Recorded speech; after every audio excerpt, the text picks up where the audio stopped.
Perfecto. Bueno, como todos, si tienen algunas dudas de la unidad anterior, cualquier cosa, anótensela, lo vemos cuando terminemos de dar la cátedra.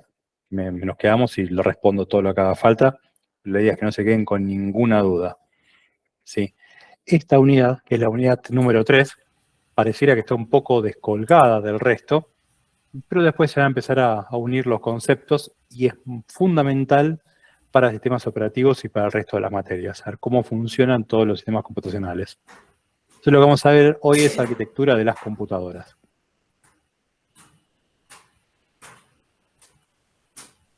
Historia, arquitectura de von Neumann, la memoria de von Neumann, CPU de von Neumann, bus de von Neumann, entradas y salidas de von Neumann, y después la diferencia entre microprocesador y microcontrolador.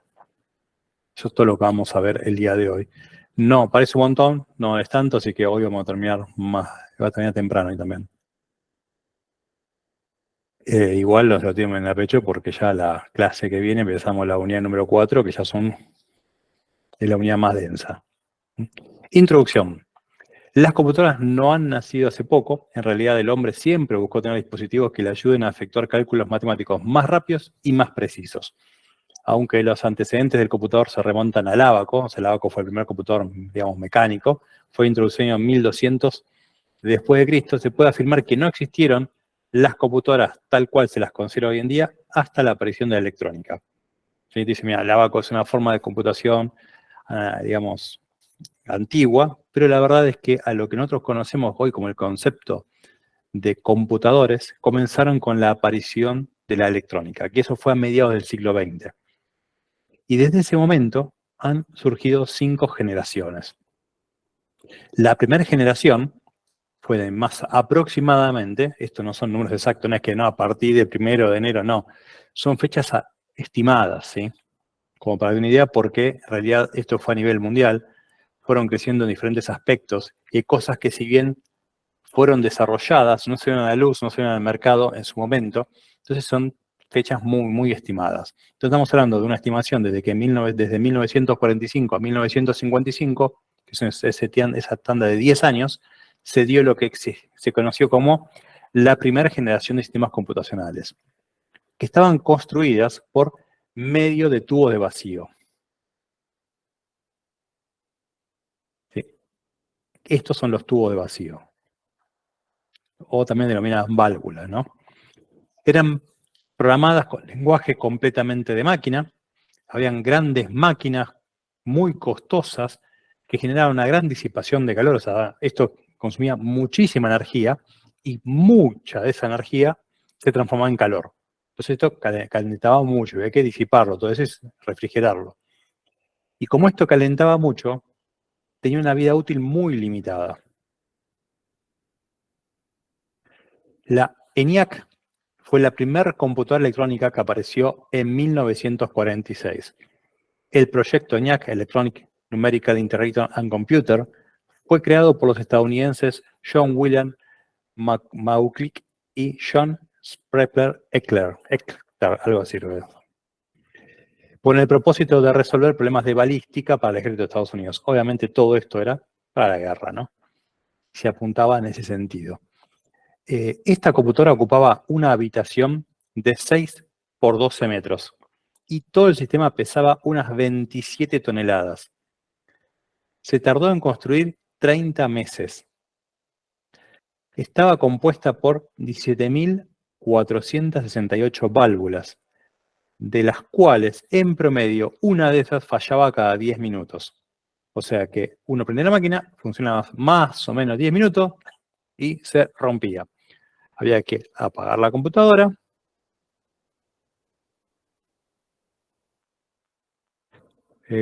Comento que llegué... Ah, perfecto, Ricardo, buenísimo. Al nivel 175 quedó reenganchado en una semana. ¿Dormís? ¿Eh?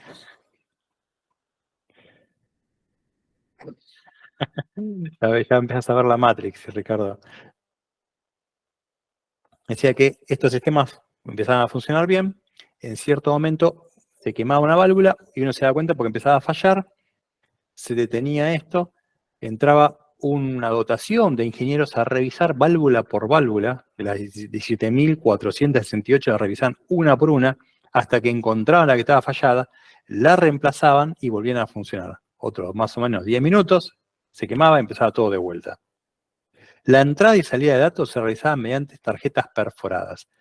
Esto que está acá es la programación que se le colocaba y después se colocaba una en blanco y la computadora perforaba esa tarjeta y esa es la devolución que tenían los ingenieros. Estamos hablando de que esto pasó hace unos 80 años, tampoco hace tanto. Fue realmente muchísimo. La UNIVAC fue la primera computadora comercial creada, fue de 1951, fue desarrollada por IBM, disponía de unas 1000 palabras de memoria interna central y podía leer cintas magnéticas. Ya esto era muchísimo, 1000 palabras puede leer y ya podemos almacenar en algo mucho mejor que las tarjetas perforadas. Y esta computadora, la UNIVAC 1, fue utilizada para procesar los datos del censo de 1950 de los Estados Unidos y continuó en operación en oficina del censo hasta 1963, cuando es retirada luego de 73.000 horas de funcionamiento. Esta es la computadora que tenían. No tiene monitor en ningún lado.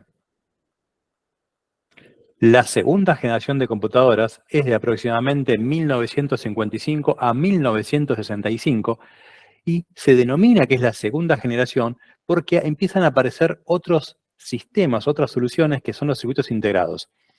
Ya dejamos de trabajar con las válvulas y pasamos a los circuitos integrados. Esta nueva tecnología hizo que sea mucho más pequeño todo, sea mucho más económico, que consuman muchísimo menos energía que las válvulas, que irradian muchísimo menos calor y que sean fabricadas en mayor escala. Y esto hacía que los valores sean mucho más asequibles, mucho más económicos.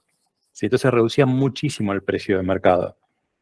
Entonces, esto indefectiblemente llevó a la aparición de la segunda generación de sistemas computacionales, que son otros 10 años después. ¿Sí? Las memorias empezaron a construirse en núcleos de ferrita. Los primeros es la aparición de los primeros discos rígidos. El primer disco duro fue inventado en 1956 por IBM y tiene una capacidad de 5 megas. Esos 5 megas suponen un espacio de aproximadamente 2 heladeras de las grandes. Eran 5 megas. Pero para ese momento era muchísimo, muchísimo. Ya esta segunda generación ya no era el lenguaje de máquina, sino empezaron a aparecer algunos lenguajes denominados lenguajes de alto nivel. Cuando yo hablo de lenguajes de bajo nivel, hablo de lenguaje de máquina, y cuando hablo de lenguajes de alto nivel, hablamos del lenguaje lo más cercano al humano posible. Ya empezaron a aparecer los lenguajes de alto nivel en la segunda generación, y apareció el Fortran, que era el Formula Translation, el ALGOL, que era Algorithmic Language, el COBOL, que era Common Business Oriented Language, que son los tres más utilizados en este momento. Y al día de hoy todavía estoy utilizando el COBOL.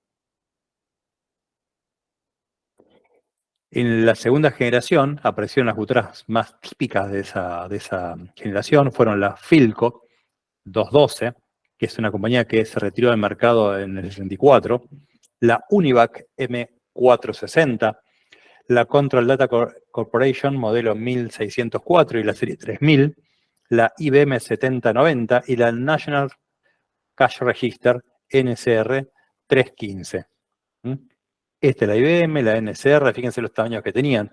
Es mucho más pequeño, mucho más económico, con mucho menos gasto de energía y de dinero que la generación 1, pero ya sigue siendo igual muy grandes. Esta era la computadora Philco y este era el disco en su momento, ¿no? Que era una cinta en realidad, ya acá.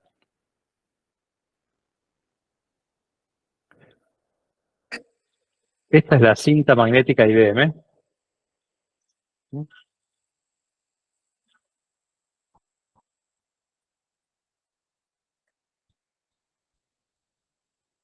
Esta es la cinta, cómo funcionaba. Todo esto como si fuera el disco rígido de hoy. ¿Mm? Toda esta función. Cada uno de estos son más o menos 5 megas. Para que se den una idea de lo que era esa época. Pasando la segunda generación, apareció la tercera generación, que más o menos estamos hablando de entre 1965 a 1975. Y ya esta tercera generación fueron construidas no con válvulas, no con transistores, sino con circuitos integrados. Y los circuitos integrados en realidad son, en un único chip, se colocaban cientos, decenas o cientos o incluso miles de transistores, todos integrados dentro de la misma pastilla. Y por eso se llaman circuitos integrados. Ya estos utilizaron un manejo mediante lenguajes de control de sistemas operativos, ya empezó a aparecer el concepto de sistema operativo, si algo un poco más, nos separamos un poco más de la máquina. Y el primer sistema operativo de la serie 360 se llamó OS, que contaba con varias configuraciones, incluidas una técnica de manejo de memoria y el procesador, que pronto se convirtieron en estándares. Entonces, esto es un circuito integrado, acá también. Esto, por ejemplo, se podía programar. Se le ponía acá, se lo pintaba o se le ponía una tapita para que no se borrara. Entonces, cuando yo quería borrarlo, despintaba esto, le sacaba la tapita y lo ponía bajo de luz ultravioleta y así se borraba. Si no, no se podía modificar. Hoy en día eso ya no existe más. Todo, si uno lo graba, lo puede grabar, todo tiene memoria tipo flash. Pero en ese momento se tenían que borrar con luz ultravioleta. Esta tercera generación de computadoras las que marcaron la era fueron la IBM 3031, la 3033 o la 4341, la Bursbon 650 y 670, la Honeywell DPS, entre otras.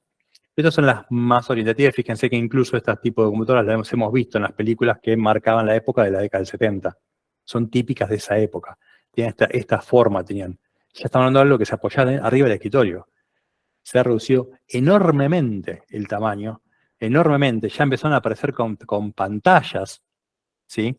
Con pantalla de fósforo, probablemente fósforo verde, fósforo blanco, que eran las más costosas, fósforo naranja incluso había también, que eran un solo color, negro o ese color, y no había más nada en el medio.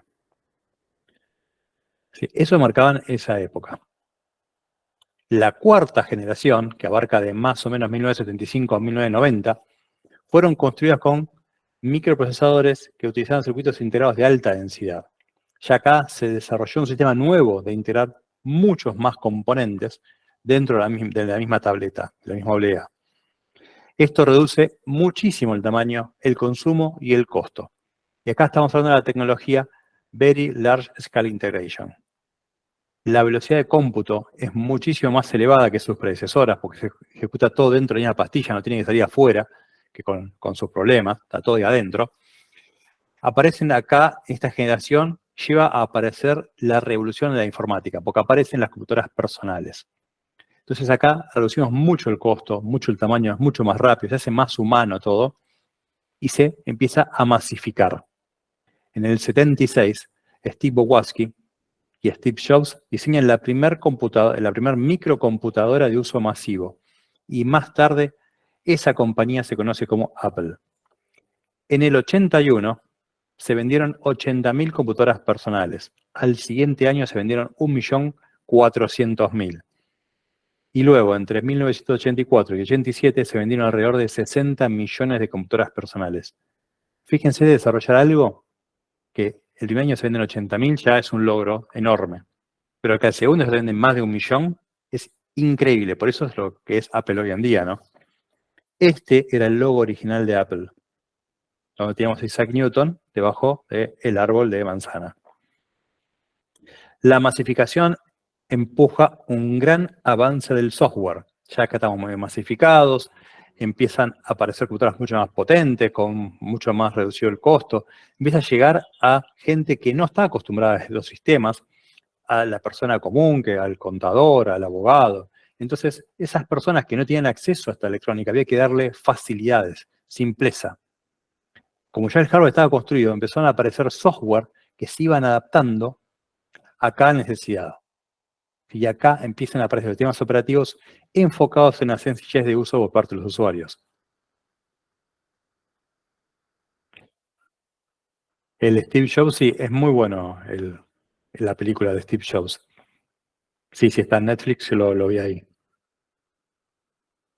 Bueno, las computadoras de la cuarta generación de esta época. Estamos hablando de lo que es la Apple II o la Apple IIe. Está hablando de la computadora XT. Yo tuve amigos que tienen esta computadora, la he utilizado. La 386, la 486. Sí, yo he tenido 386 también. Los sistemas operativos se cargaban con disquete, eran 2 disquetes, ¿sí? De 3 y un cuarto, se colocaban acá, se leía, se sacaba, se ponía el otro, y ya arrancaba la computadora. Y después yo iba cargando otras cosas más, y todo era con disquetes. Y acá ya empezó a hacerse un poco más masivo la utilización de discos rígidos. Tener un disco rígido de 40 megas era algo, una locura por un hogar. Y se pagaba en cuotas, porque si no era imposible. El microprocesador Intel 4004 de la década de 1971 fue el primer microprocesador comercial de la historia. Originalmente, este chip fue diseñado por la compañía japonesa Busicom para utilizarse en su línea de calculadoras. Pero pronto la industria se dio cuenta del increíble descubrimiento que apareció accidentalmente y se empezó a utilizar en otras cosas más. Y acá empezaron a aparecer los sistemas computacionales enfocados en este procesador. Porque por primera vez en la historia, un chip electrónica podía ser programado mediante software y darle un uso general en vez de tener una función específica. Ya estamos hablando de que electrónica se podía configurar con un software. Esto fue algo muy nuevo.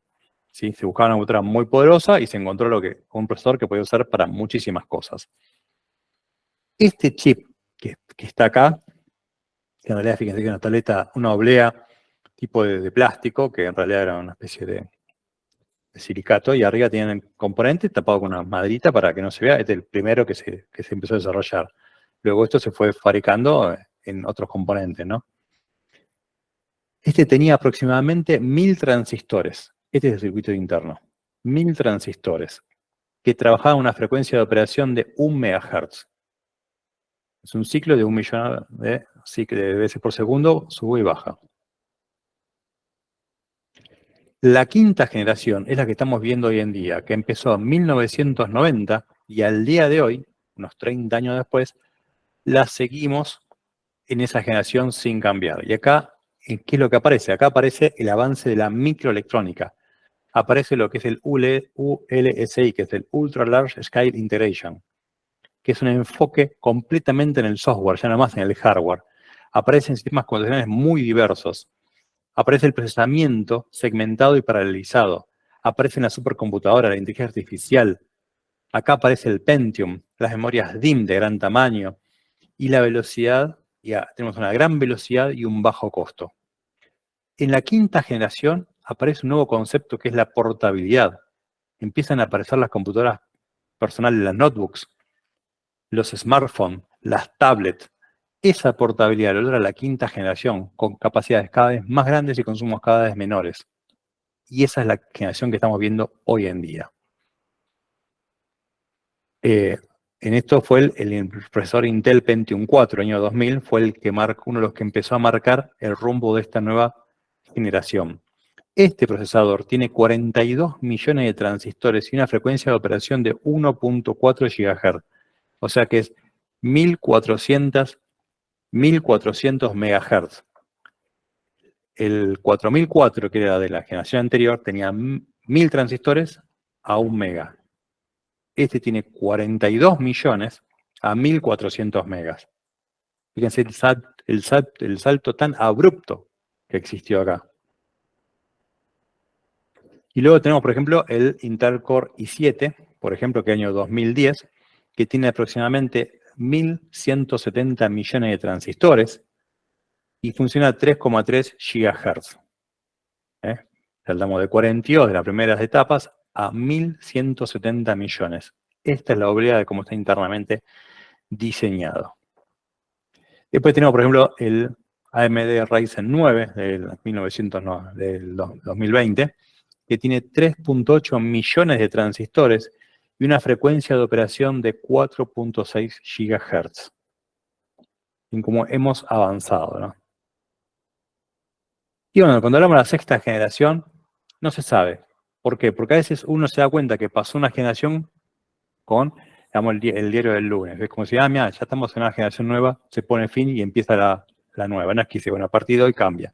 Sino, mira, apareció una nueva generación. Vamos a ponerlo del año, por ejemplo, 2020. Eso puede llegar a pasar. Pero hoy en día, la verdad es que se sigue pensando que estamos en la quinta generación. Y cuando uno empieza a hablar, dice, bueno, ¿qué esperamos para la sexta generación? Y bueno, posiblemente,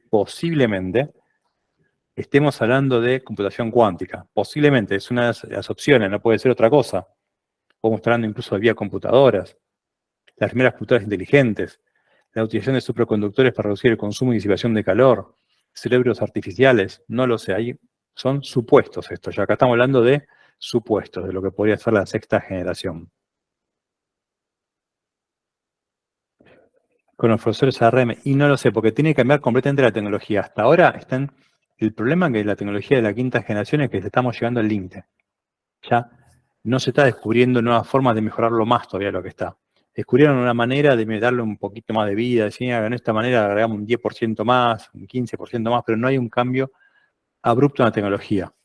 ¿Sí? Cuando existe ese cambio abrupto en la tecnología, podemos pasar a la sexta generación. Ya la computación cuántica cambia completamente los conceptos que estamos hablando hasta ahora, es como empezar de cero, ¿sí? Así que no lo estamos viendo porque si no tenemos que explicar un poquito lo que es la teoría cuántica, por ejemplo, como para que pueda entenderse cómo funciona esto.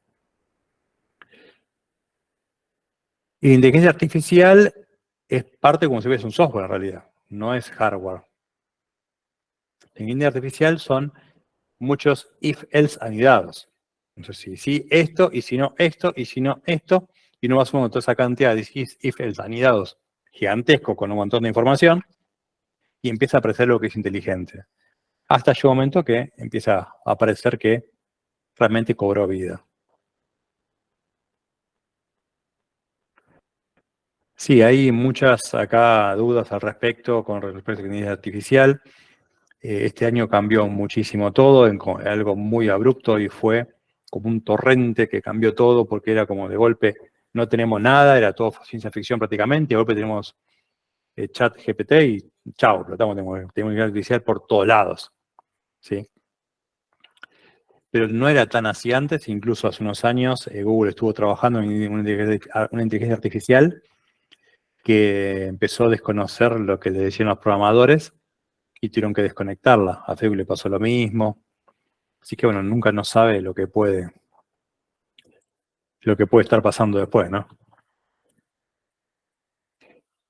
Sí, están pidiendo ahora, por ejemplo, varios han hecho una firma muy grande, tipo Watsky es uno de ellos. El de Tesla, que no me acuerdo el nombre ahora, también pidió que por unos 6, 7 meses no se desarrolle más nada de inteligencia artificial, que no se sigan aumentando sus capacidades hasta que tengamos un poco más de control sobre ellas. Pero bueno, no creo que suceda eso. Porque todo ven la plata y hasta que pase algo, como siempre. La era de Ultron, y quién sé yo, puede pasar. No sé si vieron Terminator, pero puede pasar cualquier cosa. Algunos dicen que va a ser todo como que el mundo se va a arreglar, que la inteligencia artificial va a decir qué tenemos que hacer, vamos a hacer todo como hijos y vamos a dejar que la IA nos diga exactamente qué tenemos que hacer, como si fuese una especie de ganado, y entonces el mundo va a funcionar porque no va a decir, no va a haber más corrupción, no va a haber más nada. Pero la verdad es que la IA está programada por alguien, no es que nace de la nada. Entonces, cuando alguien la programa, pone ciertas características en esa IA que después es la que va a tener. Es como un hijo, ¿no? Uno lo va criando. Incluso Facebook quería hacer una IA para que pueda responder, o Twitter también. Hicieron hacer IAs para que puedan moderar en ciertos tweets y se dieron cuenta que la IA tuvieron que desconectar porque era racista. Así que eso puede pasar. Son cosas que uno no controla porque no es que aparece de la nada. Alguien la empieza a programar.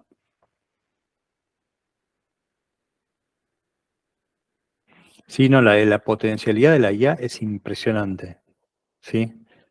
Y aparte no podemos ni siquiera visualizar qué va a pasar dentro de un año con la IA. Ni siquiera dentro de un año. O sea que puede ser algo muy bueno o muy malo, pero sabemos que va a ser un cambio abrupto en el funcionamiento del mundo. Hay un problema muy grave, por ejemplo, con las tesis.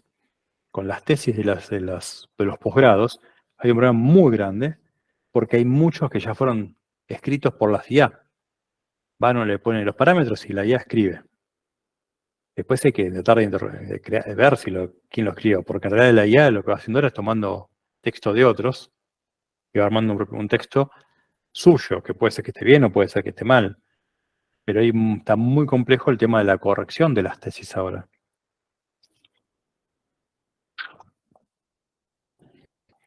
Así que no, y eso recién empieza, ¿no?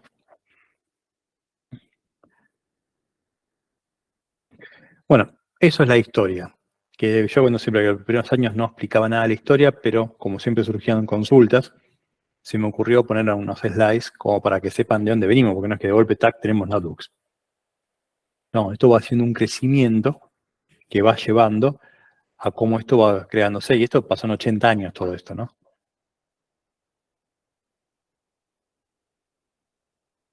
Sí, lo digo, todo mal hecho, pero estamos en GPT-4 y te digo que la versión 4 ya es muy superior a la 3. Y cuando salga la 5 ya digo que aparece un tipo y te habla directamente con vos. Hay un caso, creo que fue en Francia, muy llamativo, que tiene una controversia mundial muy grande, porque hay una persona que después de chatear con una IA se suicidó. Entonces ahí empezamos a ver que hay otros peligros que uno no se da cuenta hasta que aparecen. Así que hay que tomarlo, tengan cuidado con estas cosas.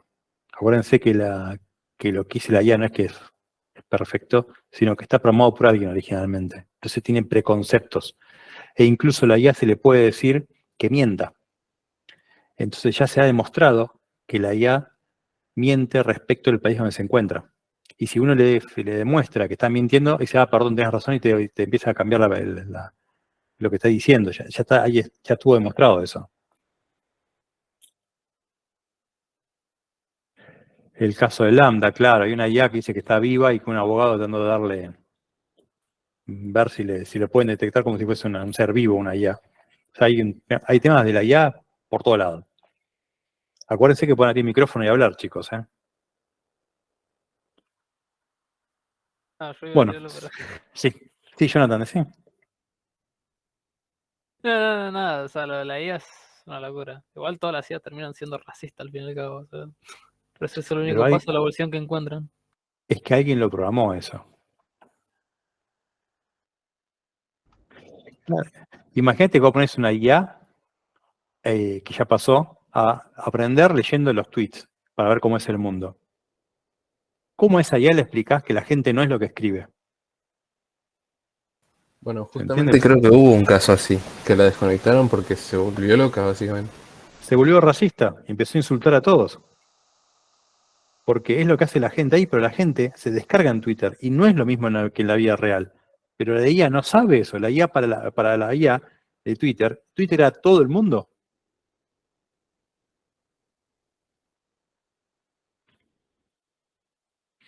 ¿No?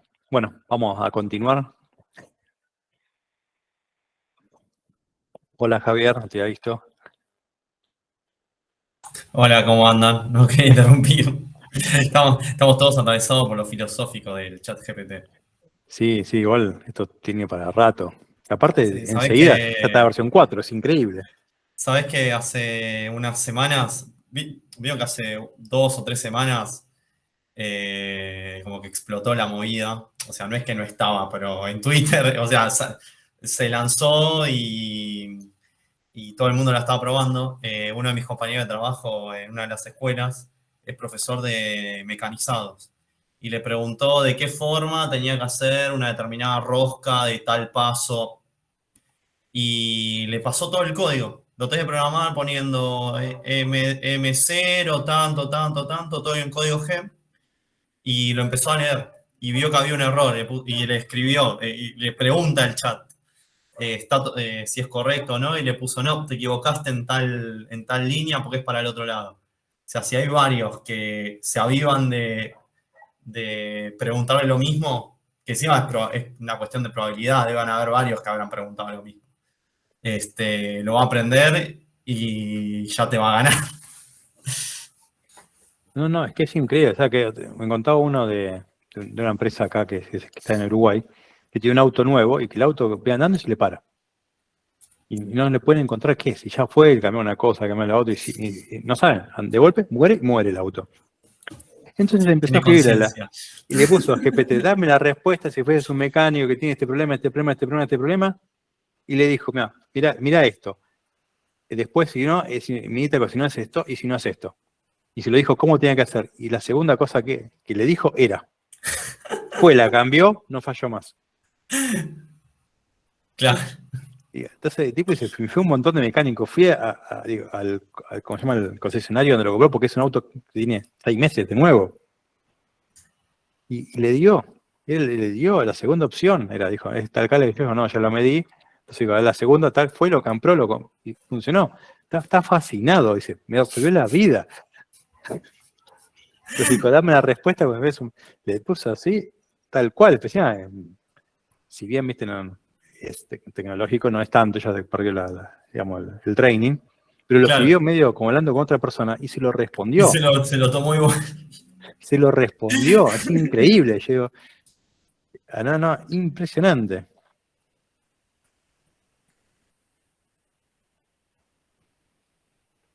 ¿Cómo? ¿Emanuel qué Dice dice? que no le responde el comando del micrófono si lo podemos silenciar nosotros. A ver si ahí lo encuentro, lo hago. Ah, pero no lo vi yo. Ahí lo encuentro. Un segundo. Emanuel Flores. A ver, lo voy a buscar.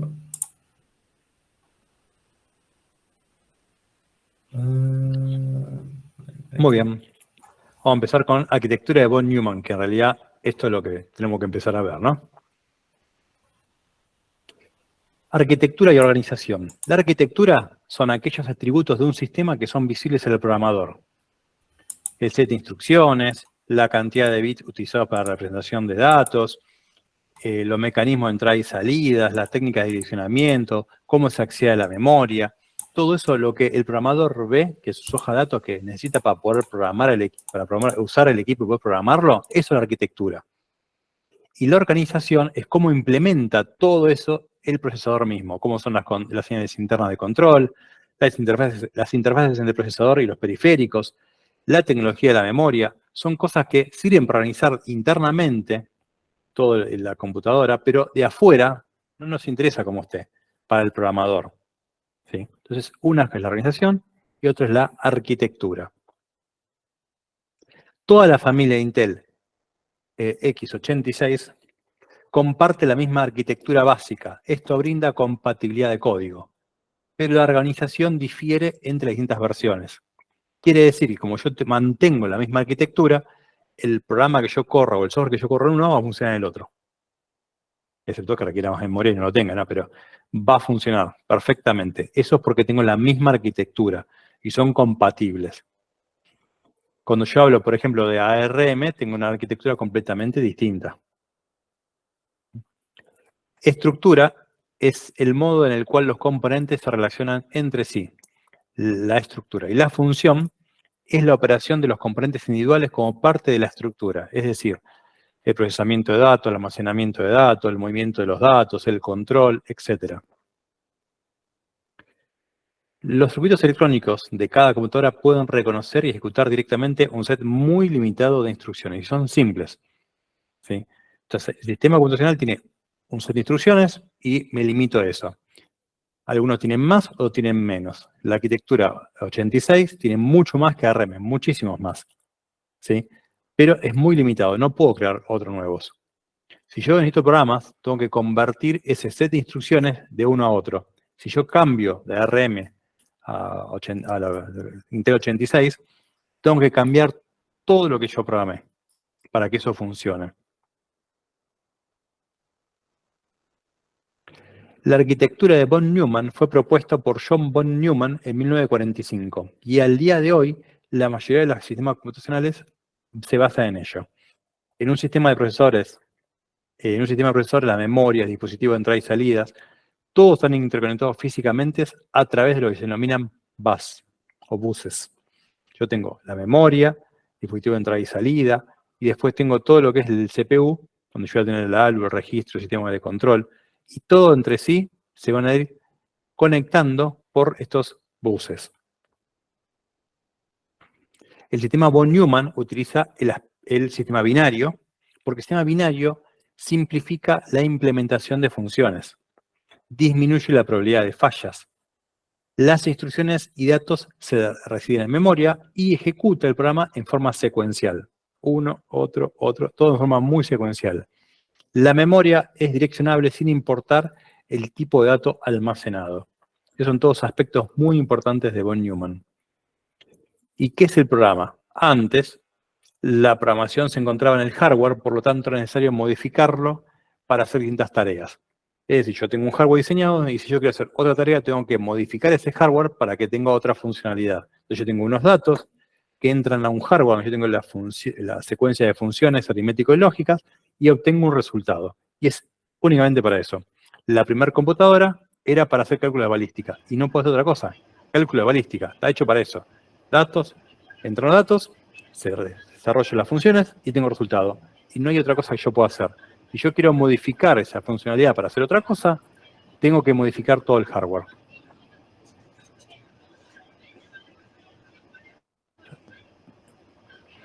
Ahora, como es, la programación se encuentra en el software, donde en cada paso se efectúa una operación sobre los datos. Entonces, para cada paso se necesita un nuevo conjunto de señales de control que son proporcionadas por las instrucciones. Y acá aparece el concepto de la programación. No requiere cambiar el hardware para aplicar modificaciones. Yo tengo los datos, entran a funciones aritméticas o lógicas que son controladas por un intérprete de instrucciones, que tengo los códigos de instrucción, y a través de esta interacción obtengo los resultados. Estas funciones aritmético-lógicas son fijas, pero cómo es que funcionan está puesto en los códigos de instrucción, que es el software en sí. Y eso es von Neumann. Entonces ahora vamos a empezar a diagramar qué es la memoria, el CPU, los bases y los sistemas de entrada y salida. La memoria es la encargada de almacenar los datos y los programas. Es esta parte que está aquí, en el diagrama de von Neumann. Yo voy a tener diferentes tipos de memoria. La memoria más grande que voy a tener es lo que se denomina memoria virtual, que es los discos rígidos o los discos de estado sólido, por ejemplo. Se utilizan para almacenar la información de manera permanente y son de alta capacidad. Luego voy a tener una memoria principal o memoria RAM, que es Random Access Memory, que es una memoria de acceso aleatorio. Y esto se denomina así porque antiguamente la memoria virtual se leía de forma secuencial, las cintas magnéticas. Hoy ya no es así. El SSD se puede acceder a distintas partes en forma aleatoria. Pero antes no era así. Por eso RAM y la otra era la ROM. Esta memoria principal o RAM es una memoria volátil de corto plazo. ¿Qué significa volátil? Que si yo apago el sistema se borra todo y dura poco tiempo. Luego de esto tengo la memoria caché. ¿Sí? La memoria caché se utiliza para reducir el tiempo de acceso de los datos en los casos en los que ya se estaban utilizando previamente. O sea, es como que determina qué se va a utilizar ahora o qué se va a utilizar después, se cargan en caché. Esa memoria caché es más pequeña y más rápida que la memoria principal RAM. Y luego tengo los registros. Los registros son memoria de alta velocidad y baja capacidad que están integradas directamente al CPU. Yo tengo velocidad, o sea, cada vez adquiero más velocidad mientras más me acerco al CPU, pero a su vez voy reduciendo el tamaño. Mientras más me alejo, más tamaño tiene, mientras más me acerco, más veloz es. La memoria en procesadores multinúcleos, yo cuando tengo más de un procesador dentro de la misma oblea, voy a tener los diferentes core, que el core 1 y el core 2 son los diferentes núcleos, y acá voy a tener todos los registros. Y en la memoria caché. La memoria caché es muy rápida, pero también muy costosa. Y hay diferentes niveles. Mientras más cercana es, mejor. Esto es un ejemplo de cómo es el chip internamente. Todo esto que está acá abajo son memorias del layer 3, capa 3. Estos son las caché del capa 2. Y después está el caché de capa 1. El caché de capa 1 y el caché de capa 2 es por cada núcleo. Y el caché de capa 3 es general para todos los núcleos. Fíjense que cada vez me acerco más y cada vez es más pequeño. Obviamente cada vez me acerco más, es más pequeño y cada vez es más rápido. Y dentro del mismo core, dentro del mismo núcleo, tengo los registros, que son estos rojitos que están acá. ya bien dentro está el mismo core, muy pequeño pero extremadamente rápido. La memoria RAM DDR, que es el formato DIMM, que es el Dual Inline Memory Module. ¿Qué significa esto? Si ustedes vieron la memoria, tiene como unos pincitos abajo, tiene pin en un lado y el otro. O sea, cuando enchufo tengo de los dos lados, dual line, no, dos líneas de memoria. Son memorias RAM que se han impuesto por encima. Sí, Manuel.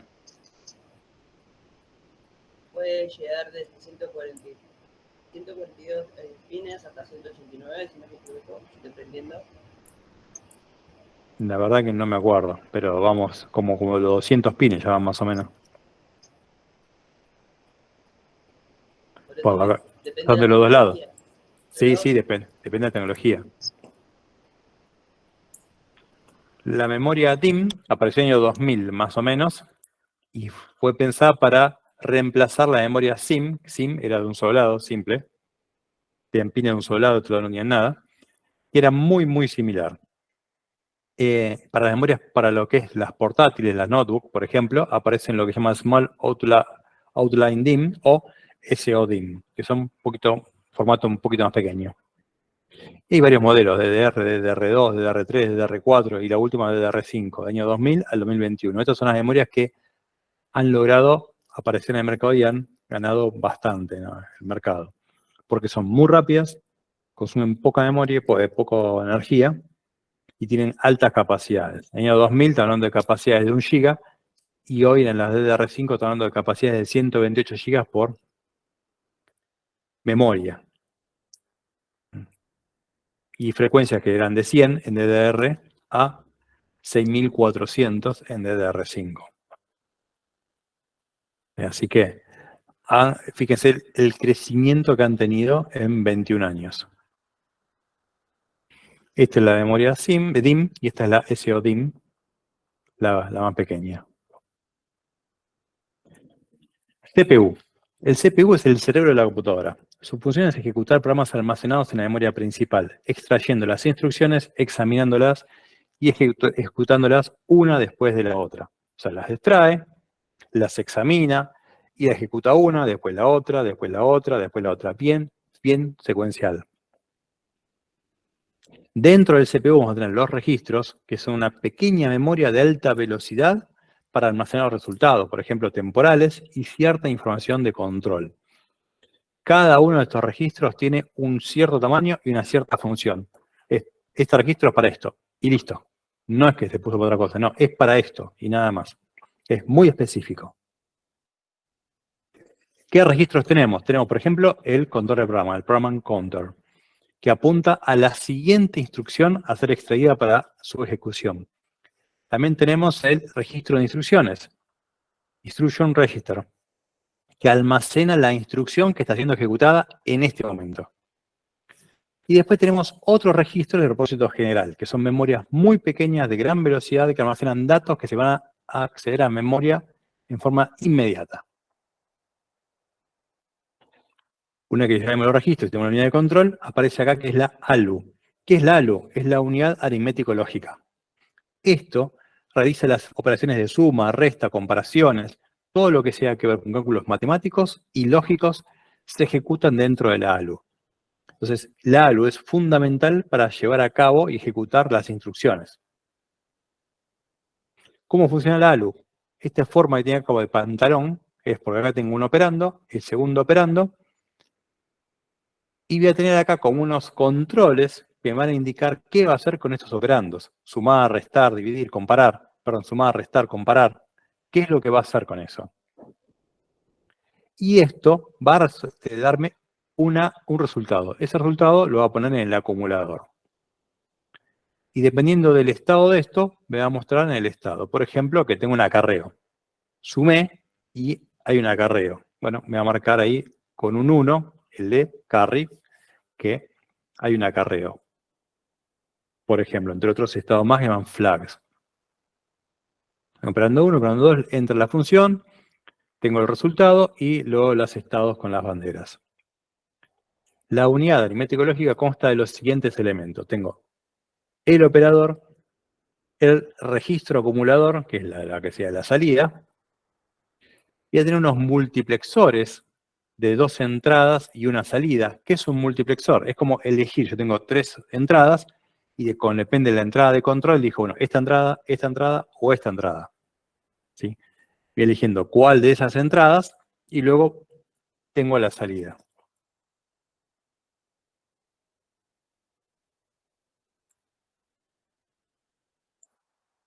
Sí, puede ser que haya de 1333 MHz, son aproximado, porque hay muchos modelos y por ahí va cambiando. Es como tener una tabla, la tabla esa es una tabla de referencia como para que vean cómo fue creciendo y evolucionando. Porque hay marcas que funcionan con una tensión, otras con un poquito menos, un poquito más.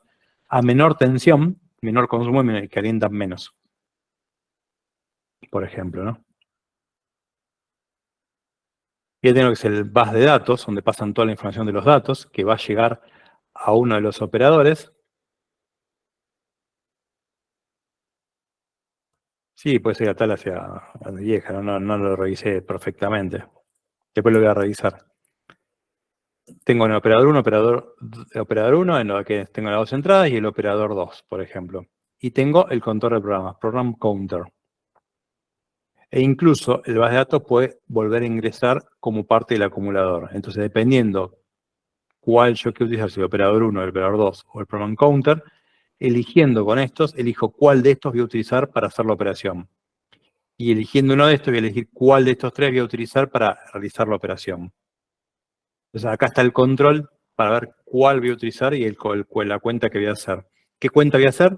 La que me da la señal de control. Dependiendo del resultado, va a estar acá el resultado. Y si hubo algo en particular, va a estar en los flags. Si yo digo comparar que son iguales, va a haber un flag que me diga que fueron, que son iguales, por ejemplo. Unidad de control, Control Unit.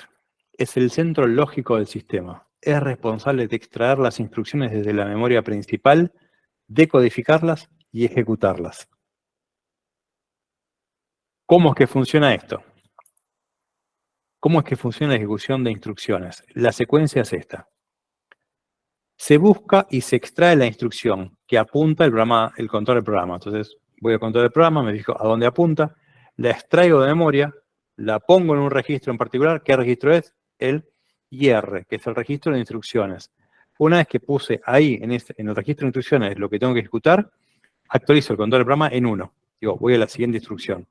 Una vez que ya hice eso, determino si esa instrucción que tengo en el registro de instrucciones, ¿qué tengo que hacer? Si la instrucción utiliza datos de memoria, determina la ubicación, extrae el dato y lo deposita en el registro. Y luego ejecuta la instrucción. Si el programa no llegó a su fin, vuelve arriba, va a buscar la siguiente instrucción, actualiza el control del programa, analiza la instrucción, si tiene un código de memoria lo va a buscar, lo pone y lo ejecuta, y así hasta que llegue al fusil. Y cuando llega a su fin, termina. Esto es cómo funciona el sistema computacional. O sea, primero voy a control del programa.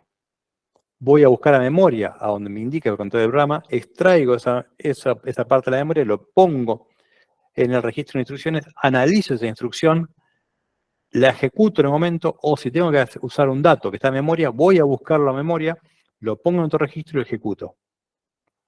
Y después vuelvo a ciclar y voy a hacer una y otra vez esto en forma ininterrumpida hasta que se termine el programa. Entonces yo voy a tener la ALU, donde tengo el operador A, el operador B, todo lo que es los resultados, el control, donde voy a tener el registro de instrucciones y el control del programa. Y con estos dos voy actualizando el control y el temporizado de la ALU. Un ejemplo de código de bajo nivel es esto. Esto es un programa hecho en Assembler. Assembler es un programa de muy bajo nivel que está en código de máquina. Si yo quisiese esto, perdón, estoy hablando de la consola de registros ejecutada por un Regit. Me mataste con eso, porque en realidad lo que estoy hablando me parece que está hablando de otra cosa, o sea.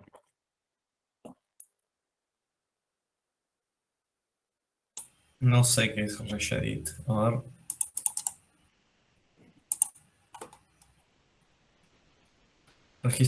Editor de registro de Windows. No, pero estamos hablando, acá estamos hablando dentro del CPU, ¿eh?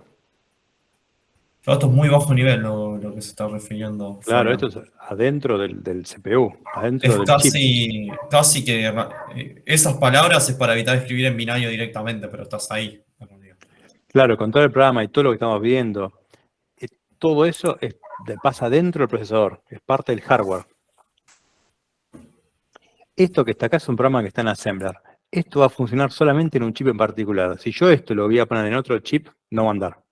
Tengo que ver el set de instrucciones de ese chip, porque puede ser otra marca, por ejemplo, puede ser un Motorola, va a tener un set de instrucciones, tengo que bajarme manual y ver cómo cambio todo esto, y voy a programar en Assembler. Si yo quiero meter esto en el chip, voy a buscar el manual y me dice, a ver, move en realidad es el código en hexadecimal tal, y yo lo pongo.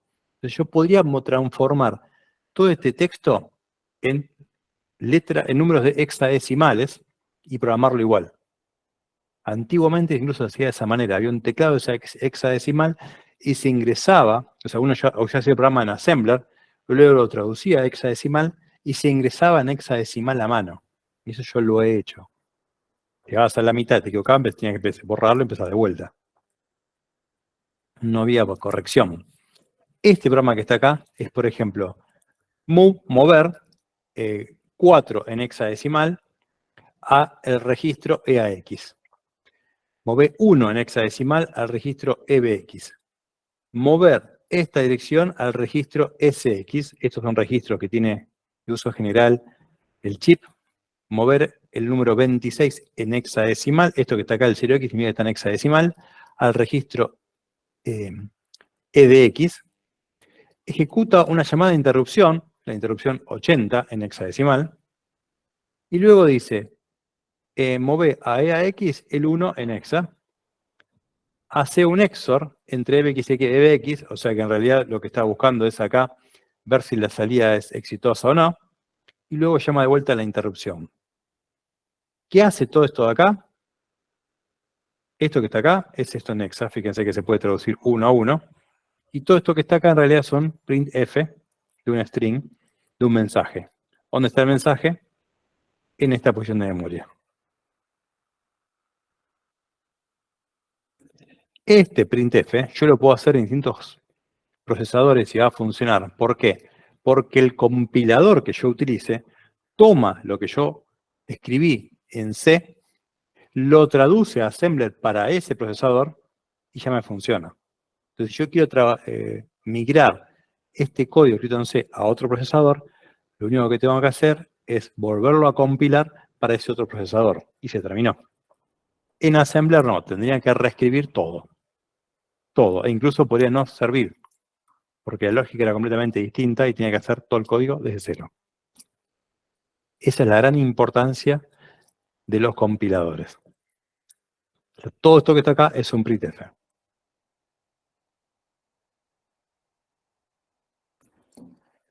Tipos de operaciones. Procesador de memoria. Transferencia de datos entre el CPU y la memoria. Procesador de entrada y salida, que es la transferencia de datos entre el CPU y los módulos de entrada y salida. Procesamiento de datos. Alguna operación aritmética o lógica sobre los datos mismos. Y también operaciones de control, que son secuencias de operaciones. Vamos a ver los bases, que son estos que están acá, que son como los caminos y las vías que intercomunican los diferentes sistemas, la memoria, los dispositivos de entrada y salida y los CPUs. Sí, Manuel.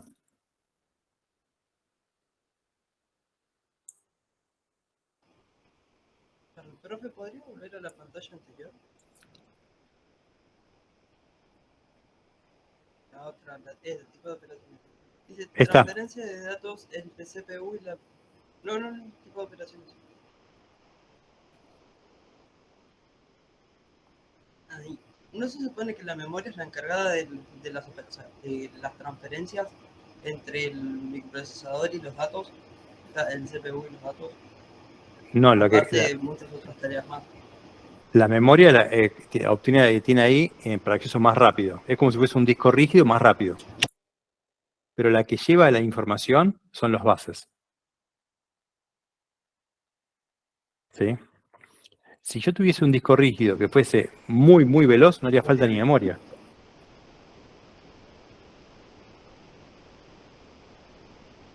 Entonces, Pero yo la tengo, memoria también almacena un poco de información básica en la que hace que funcione, que encienda la máquina para que dé video. claro, vos tenés todo eso lo tenés en el disco rígido, ¿sí? Se carga memoria y se va ejecutando, pero en el momento de ejecución no es que está en memoria. Parte va al caché y parte va a los registros y se va ejecutando. Entonces, eso va a ser muy rápido. Obviamente el registro es muy, muy pequeño y va cambiando a muy rápida velocidad. El caché también es pequeño y se va vaciando rápido y va tomando la memoria. La memoria es un poquito más lenta, obviamente el caché es lo más rápido que el registro lo más rápido que hay. Después está el caché, después está la memoria y después está el disco rígido. Cuando a mí se me termina lo que yo estoy ejecutando, lo que está en memoria, el software mismo va a buscar el disco y lo vuelve a meter en memoria. No en el momento que yo lo necesito. Va a intentar hacerlo antes para ir avanzando y no que no se me trabe el código. Porque la velocidad de acceso en memoria es muchísimo más rápido que el disco. Pero no significa que esté todo ahí. Y es más, lo que se está ejecutando ya en este momento no está en la memoria en realidad. Parte solamente está en el caché, que es algo intermedio. Si no está en el caché es que el sistema falló en predecir cuál es lo siguiente que vas a necesitar. Entonces no lo tiene en el caché y lo va a buscar a memoria. Y si no está en memoria, lo va a buscar al disco. Pero es como si fuese todo un mismo sistema.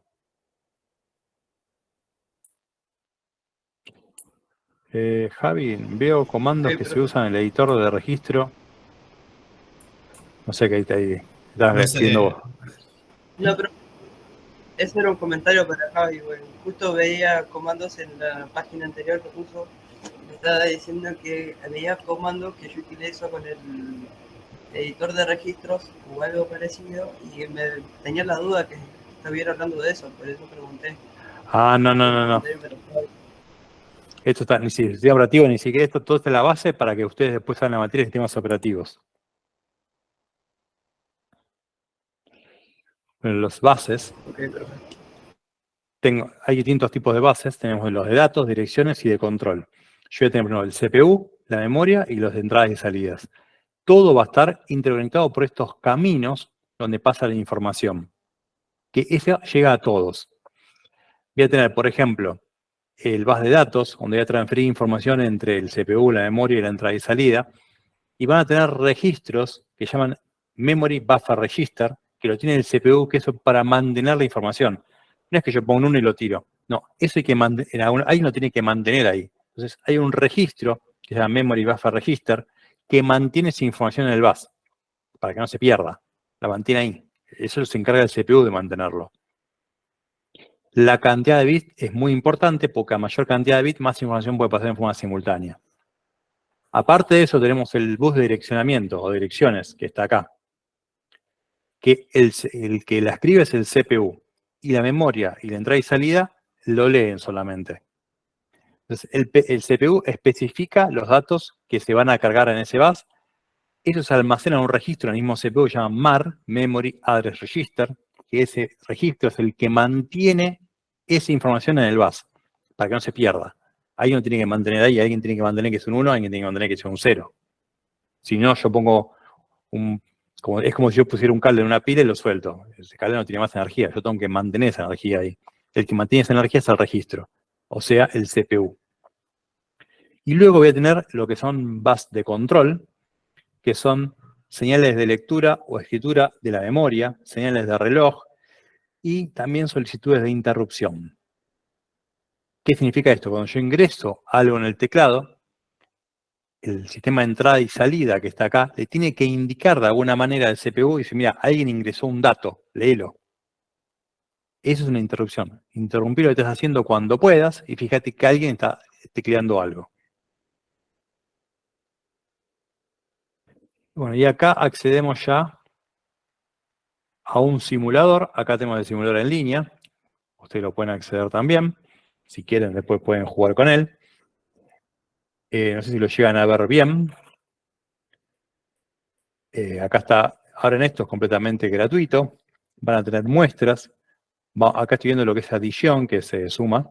Lo puse a abrir y este es el código, ¿no? Entonces voy a tener acá el código en Assembler. Obviamente esto es muy básico para que se comprenda todo lo que hablamos recién de cómo funciona. Esto que está acá, y las variables, yo tengo todo lo que es la programación, y las variables están en la memoria, o sea, la RAM. O sea, todo esto es la RAM. ¿Sí? Voy a tener acá que un bus que me va a conectar con el registro de instrucciones, me va a conectar contra la ALU, para uno operando y también para el otro. Y también el bus se va a conectar con el acumulador de salida del ALU. ¿Por qué? Porque yo puedo tener una respuesta y la respuesta se debe grabar en memoria. Entonces tiene que estar todo interconectado. Y también tengo el bus de direcciones, que es este gris oscuro, que va a estar en la memoria, porque yo tengo que saber a dónde tengo que acceder, si acá o acá. Va a estar también conectada al controlador del programa y va a estar también conectada al IR, que es el registro de instrucciones. ¿Sí? ¿Hasta acá estamos bien? Profe, una pregunta. Sí. Mirando el esquema este, ¿acá entran en juego las interrupciones o es otra cosa? Acá no tenemos interrupciones. No, digamos que no están acá en todo este control. En este control no están las interrupciones, no. Acá lo que estamos viendo es los registros, el IR, control del programa, la ALU, la memoria, cómo se conectan entre ellos. ¿Y No dónde sé estarían? si hay algún simulador acá que me llegue a mostrar también las interrupciones. Ah, bueno, gracias. Por ejemplo, cuando en las memorias hay que refrescarlas cada tanto, ¿sí? Si yo en la memoria RAM no la refresco, se puede perder esa información. Entonces, cada tanto hay que al 1 hay que decirle que es un 1, al 0 hay que decirle que es un 0, para que se mantenga, porque es como que se va degradando con el tiempo. Entonces, hay una interrupción que sucede cada cierto tiempo y que no se puede retrasar, que significa refrescar la memoria. ¿Sí? Entonces, el CPU se lo hace internamente, sin que nos demos cuenta, para todo lo que está haciendo, refresca la memoria y sigue. Es como respirar para nosotros. El humano tiene una interrupción para cada cierto tiempo de respirar. Lo puede retrasar un poco, pero tiene una interrupción que lo va haciendo. O latir el corazón. Son cosas que están hechas para que funcionen. ¿Sí? Es como el sentido. Yo estoy tocando algo que me está quemando. Yo le digo al cerebro, ojo, te está quemando. Es una interrupción. Dale bolilla. Yo lo puedo hacer en un momento o puedo tardar. Hay cosas que se pueden se llaman interrupciones enmascarables y no enmascarables. Hay cosas que no se pueden evitar, entonces se denominan no enmascarables. No puedo dejar de reflejar la memoria. Y después tengo las interrupciones enmascarables. Yo en este momento estoy diciendo algo importante, no me importa que inicie algo en el teclado. Lo detengo, no me importa, que no lo lea. Entonces lo enmascaro y que no le des bolilla a esta interrupción, porque estoy en algo que es muy importante. Cuando termino de hacer, le saco la máscara para seguir detectando nuevamente las interrupciones. ¿Sí? Este concepto lo vamos a empezar a trabajar más, ahora el primer pantallazo, vamos a ver un poquito más adelante, un poquito más, pero lo vamos a trabajar en, digamos, en el simulador. Vamos a ver que vamos a hacer una funcionalidad hecha se denomina pooling, que es cada tanto y viendo si esto está, como por ejemplo ver si alguien discó algo cada cierto tiempo, alguien tecleó algo, o esperar que alguien lo teclee. Entonces, si mira, yo hago otras cosas y cuando alguien apriete un botón, detengo lo que estoy haciendo y lo voy a revisar. Eso es por interrupción. Entonces, eso lo vamos a hacer también en un trabajo práctico, para que quede más firme lo que es la interrupción. En este caso, no llegamos a ver eso, porque el simulador no lo tiene. Este simulador sirve para ver cómo accedemos a la memoria, cómo se conectan los buses, cómo funciona el control del programa, cómo funciona la interrupción, el registro de interrupciones, cómo funciona la ALU y el acumulador. Y esa es la idea de este simulador. Y a su vez nos da un pantallazo, ¿sí? Creo que se ve un poco mejor ahí, ¿no?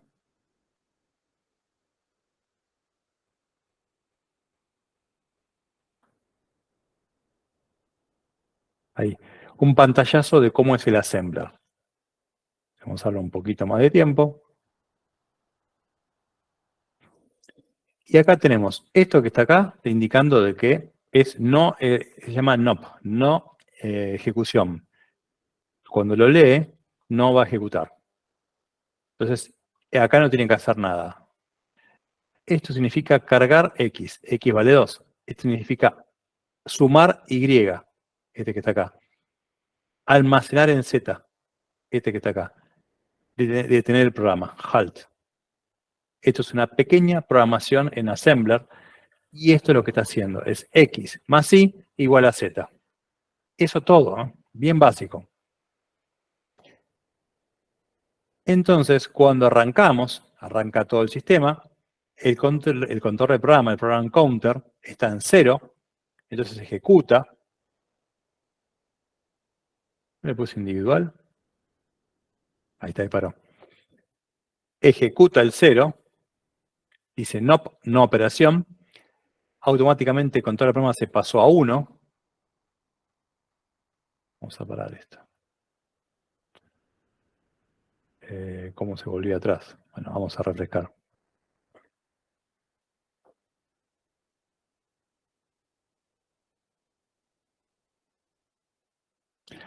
Fíjense que el contador de programa está en 0, entonces va a acceder acá directamente. Entonces, tenemos contador de programa en 0. Accede a este nivel de memoria, no tiene que hacer nada. No operación. Viene por acá y se suma 1 al contador de programa. Y el contador de programa ahora apunta acá. Vamos a decir, ejecutar la siguiente instrucción. Cargar X. ¿X dónde está? Load X. Suma el contador del programa. Carga X acá y el acumulador está en 2. ¿Por qué? La función era cargar X. ¿Y dónde lo carga? En el acumulador. ¿Dónde apunta el contador del programa? En 2. Acá.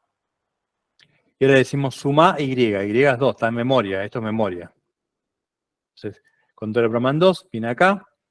Suma Y. Toma Y. Lo toma por el bus de direcciones. De datos. Va a cargar Y, que es 2. Lo va a sumar con el acumulador que estaba acá en 2. Va a hacer la suma y el resultado es 4. Y en el próximo dice guardar, que está en 3, guardar en Z. Entonces guardar en Z. ¿Qué guarda en Z? Lo que está en el acumulador. Pone el contador de programa en 4, graba en Z, ahora pone igual, y automáticamente Z vale 4. Y cuando vengo de vuelta, ya el programa control va a 4, entonces cuando llega a 4 dice no operación y terminó la ejecución. ¿Sí? ¿Se entendió el código? ¿Se entendió el simulador? Elías. No más Elías.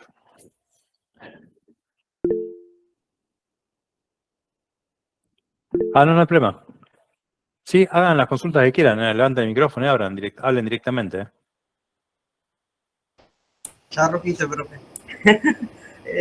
Era un que está diciendo, ya me diste la carta libre. Justo iba a preguntar algo, y ahora se me olvidó. Sí.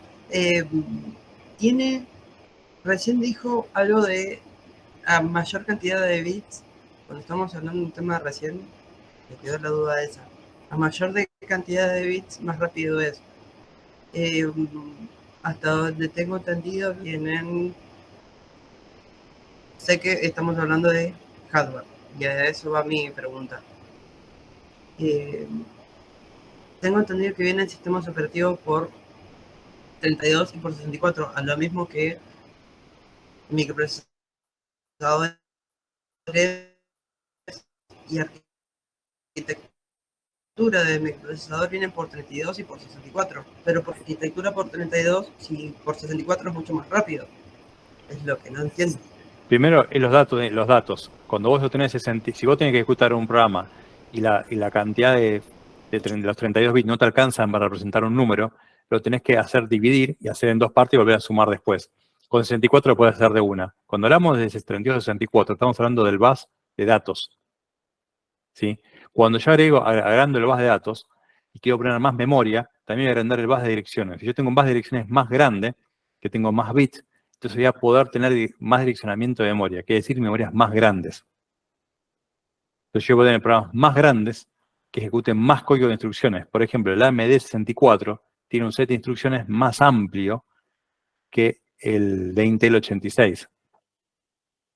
Son procesadores más nuevos, tienen mayor capacidad. Ahora, no existen solamente de 32 y 64. Hay chip de 8, hay chip de 16. Pasa que no se utilizan en las computadoras generalmente. Me parecía. Igual también creo que si no me equivoco por 86 también hay, ¿no? ¿De qué? Arquitectura por 86. Arquitectura por 86 hay. Sí, es la de 32 bits. Ah, entonces fue remasterizado, por si no me equivoco. La tecnología Intel 86 es de 32 bits. Y la tecnología AM64 es de 64 bits. ¿Sí? Ah, ahí entendí. Sí, sí. Bueno, vamos a ver. Sí, Emiliano.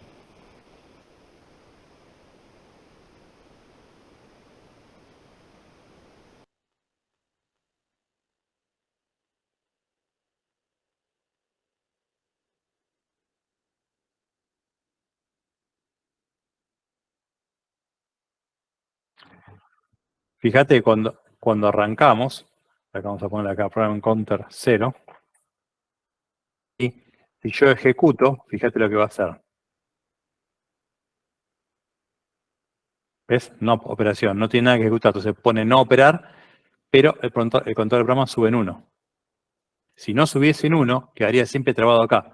Y ejecuta siempre no operación, no operación, no operación. Entonces primero carga en el IR la instrucción que tiene que ejecutar. Una vez que la cargó, antes de ejecutarla, hace control del programa más 1. Apunta a la siguiente instrucción. Y ahí la analiza y la ejecuta. No, de nada. Vamos a instrucciones básicas. Y acá tenemos un programita un poquito más complicado, ¿no?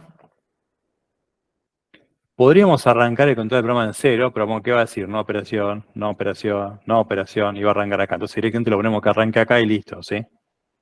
Pero en realidad esto porque es un simulador, porque siempre va a arrancar en 0 y empieza a funcionar desde ahí. En este programa que está acá, ya tenemos cosas que salen de la ejecución. No me sale ahora. Está uno atrás del otro, serializada. No tenemos saltos. Estos saltos pueden hacer que no funcione correctamente el caché. Originalmente se agarraba lo que ya estaba usando de memoria un poquito más y se guardaba eso en el caché.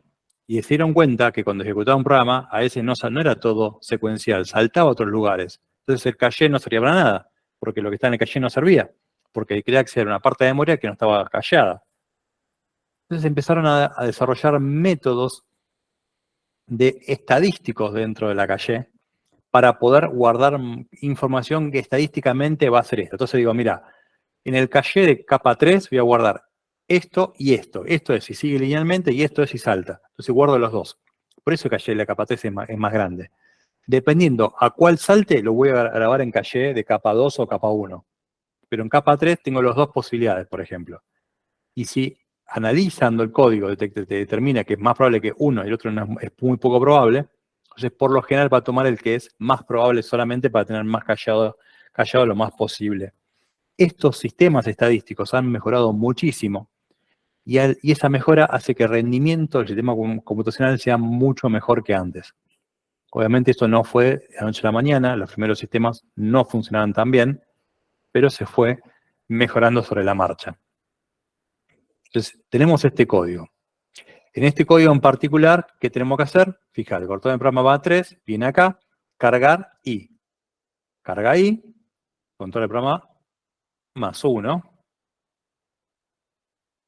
Y ahí lo ejecuta. Entonces, I vale 0, viene el 0 acá, vale 0, y el acumulador se graba acá. ¿Por qué? Cargo I. Entró el acumulador y salió. No hice otra operación, pero no importa. Acá está, en el acumulador está lo que teníamos que hacer, cargar I. Y el control del programa donde apunta a la siguiente instrucción. Esta instrucción significa saltar si es 0.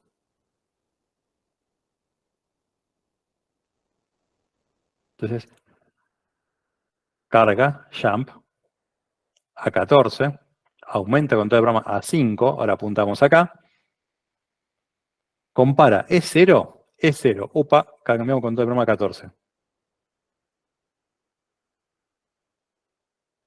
¿Vieron cómo la instrucción misma alteró el control del programa? Si bien el control del programa originalmente vino acá, porque el resultado de esta era 0, saltamos a 14. Entonces el control del programa, en vez de seguir acá, ahora sigue acá. ¿Se entendió eso?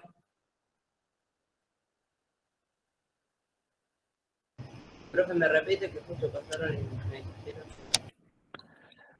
Bien, yo digo que estábamos ejecutando el programa, ¿no? Cargó Y, lo cargó el acumulador, y después ejecutó esta función. El control del programa apuntaba en 4. Cargó esta función. Saltar si es 0 y saltar a 14. Entonces dice jump 0, 14. Y se actualiza el control del programa. El control del programa pasa a valer 5, porque estaba acá, pasa acá, ¿sí? A 5. Y una vez que cambió el control del programa, ejecuta la función. Cuando ejecuta la función, se da cuenta que el acumulador tiene un 0. Entonces es 0. Saltar si es 0. ¿Qué significa eso? Que tiene que modificar el control del programa con el valor que tenía IR. Entonces automáticamente actualiza el control del programa en el acumulador, perdón, en el program counter, con 14. Entonces ahora más, la próxima instrucción que va a ejecutar no va a ser la que está en 5, va a ser la que está en 14.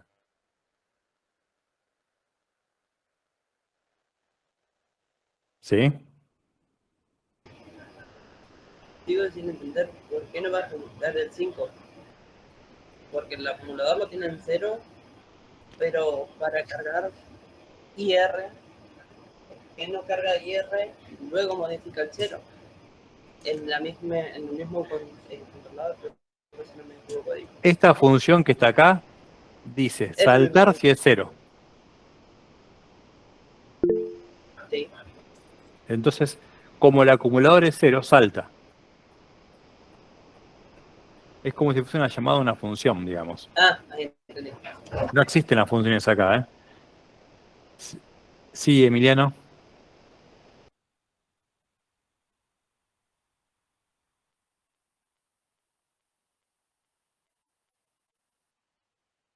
En el acumulador. Siempre es con el acumulador.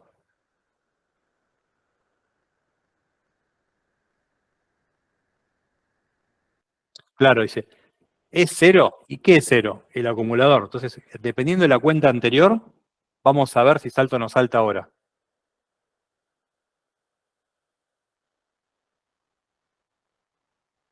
No, no, no, no. Jump si es Z de 0. Salta si es 0. Listo, no hay otra opción. Es muy limitado el set de instrucciones. No es que decir saltá si es 4. No, si vos querés saltar si es 4, entonces restale 4 y si es 0, saltás. ¿Viste? Es medio enquilombado esto. ¿Eh? ¿Cómo, Manuel? O es 0 o es 1, no hay vuelta que darle. No, puede ser cualquier otro valor, pero no 0. Ya lo sé, pero un chiste nomás. Muy bien, entonces el control de programa pasó de 5, pasó a 14. Cuando yo quiero ejecutar ahora, va a leer directamente cargar X. Se va a poner load X, X lo trae de memoria, pero actualiza el control del programa. Y ahí ejecuta. ¿A dónde va el 3? Al acumulador y terminó. Y ahora el control del programa apunta a 15. Entonces decimos, bueno, ahora añadí o sumale Z. ¿A qué le suma Z? Siempre al acumulador. Entonces suma Z, pero antes de sumar, aumenta el control del programa y ahí ejecuta la función. Trae Z a la memoria, dice, a ver, 3 más 2, 5. Queda en el acumulador. Y acá ya está, apuntamos a 16. Y 16 dice jump, saltar. No hay comparación. Salta de una. Entonces, cuando lo ejecute, automáticamente va a decir jump 33, actualiza el control del programa 17, pero cuando ejecuta la función esta, se va a cambiar el control del programa a 33. Es decir, vinimos acá, abajo de todo. Cuando ejecuto eso, dice almacenar en W. Se trae la función, lo pone en el IR, no la ejecuta, actualiza control del programa, ejecuta la función almacenando en la memoria. Ahí está, la almacena y para. Y después, cuando ejecutamos halt, ejecuta halt y termina el programa.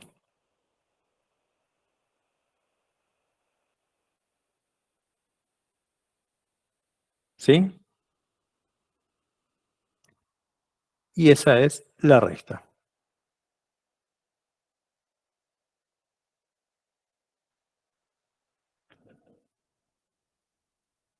Acá tenemos, a ver, la operación es Y. Acá fue la suma, perdón. La resta es si acá en Y ponemos un 1, haríamos la resta. ¿Y cómo volvemos todo para atrás? Sí, bueno, volvemos a contar el programa en 3. Si podemos contar el programa en 3, cuando arranque va a leer Y. Cuando lee Y, leer Y. Pero antes de leer, aumento el control del programa.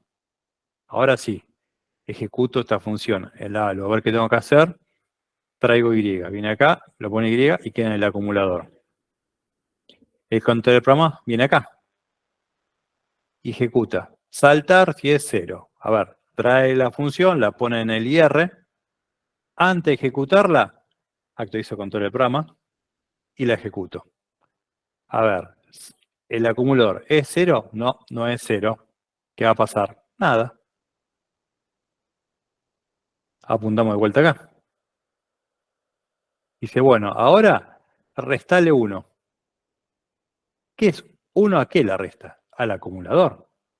Entonces suma, pone la función acá, aumenta el control del programa en 6. Ahora apuntamos acá. Y dice, bueno, a ver, restale 1. 1 menos 1, 0. El acumulador está en 0. Y el control del programa está apuntando acá. Cuando ejecutamos, toma esta función, la pone en el IR, que es saltar si es 0 a 19. Actualiza el control del programa a 7, hacia que apuntamos acá. Ejecuta la función en la ALU. Y dice, sí, es 0. Entonces actualiza el control del programa a 19. Entonces, en vez de apuntar acá, ahora saltamos acá.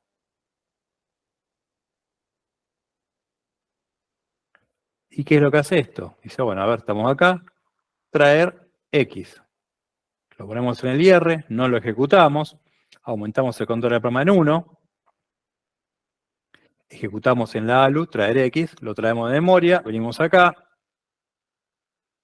X vale 3, lo ponemos acá, el acumulador queda con 3. Listo. Ahora dice restale Z.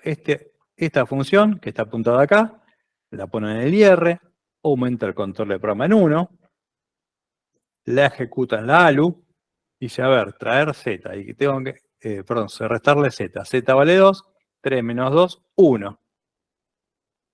Y el control del programa apunta acá. Cuando lo ejecuto, carga la función en el IR y se saltará a 33, pero no importa, igual actualizo el control del programa en 22. Ahí lo ejecuto. Y se saltará a 33. Bueno, actualizo el control del programa a 33. Entonces vengo acá. Traigo la información de acá, pongo STOW, actualizo control del programa más 1, ejecuto la función, entonces 1 lo graba en W, ahí está, y el control del programa apunta a 34. Y cuando ejecuto 34, significa halt, significa detener el programa. Y terminó. ¿Mm? Esto es assembler.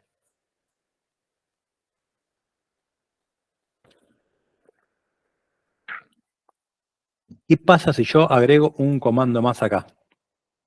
Todo este saltar a 33, saltar a 19, ya no me funciona más nada. Tenía que ir y actualizar todo el programa para arriba cambiando la altura. O sea, cambiando las líneas. Originalmente era todo así. Después los compiladores ayudaron muchísimo. Cuando etiquetas, automáticamente calculaba y lo ponían a mano. ¿Dudas con respecto al simulador? Ivo Newman.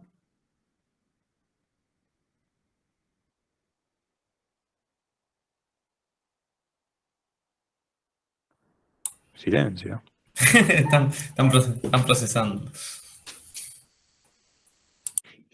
Bueno, una vez que ya vimos las bases, vamos a las entradas y salidas. Buenísimo. Sí, está bueno el simulador. Aparte, le dejé el link, pueden entrar, jugar un ratito, probarlo. Es gratuito, o sea que con eso lo van a sacar bien de encima toda esta información. Bueno, dispositivos de entrada y salida. Ya vimos la memoria, ya vimos los registros, la ALU, la unidad de control, vimos los bases, nos faltó este.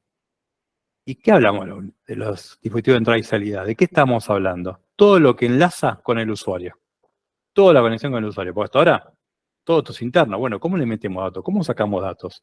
Esos son los dispositivos de entrada y salida. O sea, dispositivos de entrada que son teclado, micrófono, mouse, cámara, escáner. Dispositivos de salida que son monitores, impresoras, parlantes, impresoras 3D, proyectores, los auriculares. Todo eso son dispositivos de salida. Toda la interacción con el humano y con el mundo. El manejo de las entradas y salidas. ¿Cómo manejo todo esto? Porque son un montón de dispositivos. Yo capaz tengo conectado todo. Entonces, una primera opción de esto es la técnica de poleo o de puleo. No sé cómo se dice realmente. El pooling en inglés sería. Para explicar el funcionamiento, vamos a explicar un ejemplo donde poseemos un ordenador sencillo con un teclado y una pantalla.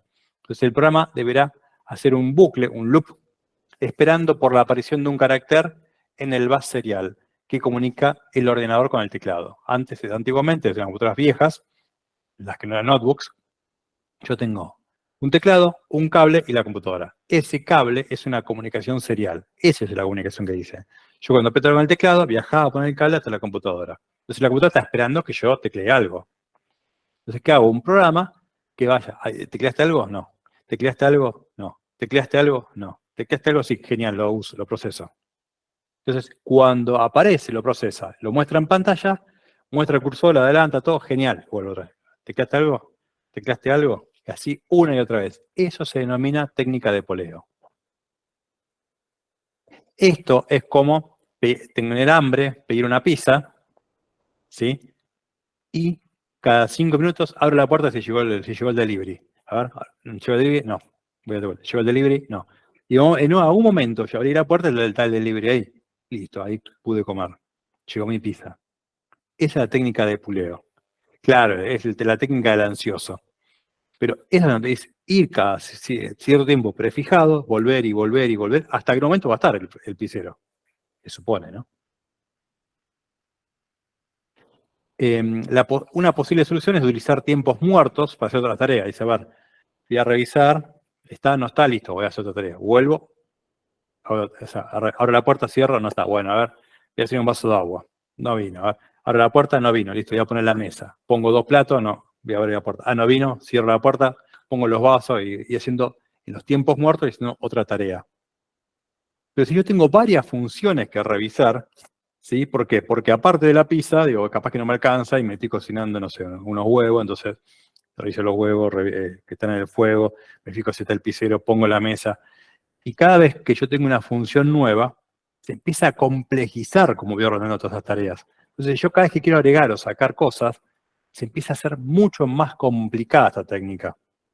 O sea, se me termina quemando todo, el pizzero se cansa, se va, puede pasar cualquier cosa. O sea, la técnica del poleo, cuando yo tengo pocas cosas, funciona, pero es muy estático. Si yo te quiero modificar las funciones que estoy haciendo en el momento, se hace muy complejo el funcionamiento y puedo tener tiempos muertos que no me alcancen.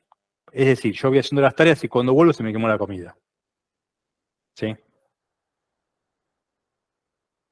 Y para eso existe otra técnica, que es la técnica de las interrupciones. Es una solución de entrada y salida, se encontró en la creación de un programa denominado sistema operativo, que se encarga del manejo de los controladores que comunican avisos. Antes no existía esto. Cuando apareció el sistema operativo, dice, bueno, yo voy a poner avisos en el sistema que dice, mira, ya está pasando esto, dale bolilla o no, pero ya te aviso yo. No hace falta que vos vengas cada tanto a fijarte. Yo te interrumpo, te aviso. Entonces, es con un mecanismo que le permita al hardware invocar una rutina fuera del sistema. O sea, esto es lo normal y yo te digo, bueno, cuando suceda esto, ejecuta esta función. Y después volvés. Eso es lo que hace. Y después sigue ejecutando normalmente. Esto es como instalar un timbre. Yo, en vez de ir a ver si el pisero llegó o no llegó, le pongo un timbre. Digo, mira, cuando llegue toca el timbre 5. Y ya está. Entonces yo hago cualquier otra cosa. Cuando escucho el timbre, voy a abrir la puerta, tengo el pisero y se terminó. Me olvido. ¿Sí? Eso es una interrupción. Ahora, yo cuando toco el timbre, tengo mucha manera de salir corriendo, pero no siempre salgo corriendo en el momento. Porque tal vez estoy haciendo algo en el fuego y si lo dejo como está se puede quemar todo. ¿Sí? O estoy lavando algo y no puedo largar todo así y salir corriendo. Entonces termino lo que estoy haciendo que es más urgente y voy a atender la interrupción. ¿Vamos? Entonces hay tareas que pueden como enmascarar las interrupciones, excepto que sean muy críticas, para terminar de hacerlas y después ejecutar la interrupción. No todas. ¿Sí? ¿Se comprende el concepto de interrupciones y de puleo? ¿Y de pooling? Al menos la manito, vamos, son 50 y pico. Bien. 1, pues, 2 de sí. 54, vamos todavía. Ahí está, ya. Bien, bien, bien. Bien. Están ahí todavía, pensé que eran los nombres nada más. Entonces, ¿cómo que funciona? Yo tengo un inicio, activo las interrupciones, o sea que tengo que instalar la interrupción, no es que funciona porque sí. Sí, esto es mágica, no, yo tengo que instalar la interrupción. Tengo que hacer algo para que esa interrupción funcione. Una vez que la instalé, listo, como instalé el timbre, ya me olvido. Hago lo que tengo que hacer, hago mi programa. En algún momento, cuando esté ejecutando el programa, va a pasar que alguien se ejecute esa interrupción. Le tocan el timbre porque llegó el pisero, por ejemplo. Paro lo que estoy haciendo, y al inicio de la interrupción, me fijo en las entradas, realizo el proceso, hago las salidas, termino la interrupción y vuelvo y si continúo con lo que estaba haciendo, a donde lo dejé. A donde lo dejé. Es como que se frisa todo eso de forma separada. Ejecuto la interrupción, me fijo en las entradas, ejecuto todo y vuelvo. Y ya está. Y sigo como si nada. Eso es una interrupción. O sea que para que funcione la interrupción, la tengo que instalar. Algo tengo que hacer, no es mágico. Algo tengo que instalar, algo tengo que hacer. Y ahí va a llegar acá. Y después yo tengo que programar entradas, procesos y salidas hasta que termine y vuelva al programa. Entonces yo tengo que instalarla y hacer un programa de lo que va a ser la interrupción cuando sea ejecutada y después vuelve sola. Cuando la interrupción termine, llego, fin de interrupción, vuelve a donde estaba haciendo. Eso es todo automático. Eso ya lo hace el sistema operativo. ¿Mm? Bueno, eso es las entradas y salidas, las interrupciones, vimos todo eso. Y el último punto que nos queda, las interrupciones son siempre dispositivos de entradas. No, hay interrupciones internas, por ejemplo, el refresco de memoria, que es una interrupción no enmascarable. Yo no importa lo que esté haciendo, tengo que parar para refrescar la memoria porque puedo perder todo. Y después sigue. Y yo incluso puedo programar, che, mira, voy a dormir una siestita. Avísame en 5 minutos. Listo, te vas a dormir y te avisa, che, te llegaron 5 minutos. ¿Y para qué puede servir eso? Para parar ciertos tiempos prefijados. Yo tengo que hacer algo cada 2 minutos. No sé. O tengo que hacer algo 2 veces por día, cada 12 horas, porque tengo que regar el pasto. Hago una interrupción interna que me avise cada 12 horas para activar todo y regar. Todo ese tipo de cosas se podrían llegar a hacer. Por lo general son tiempos más pequeños. ¿Sí? Tengo que hacer algo para que sea más grande, pero se podría llegar a hacer. ¿Esto responde a tu pregunta, Newen?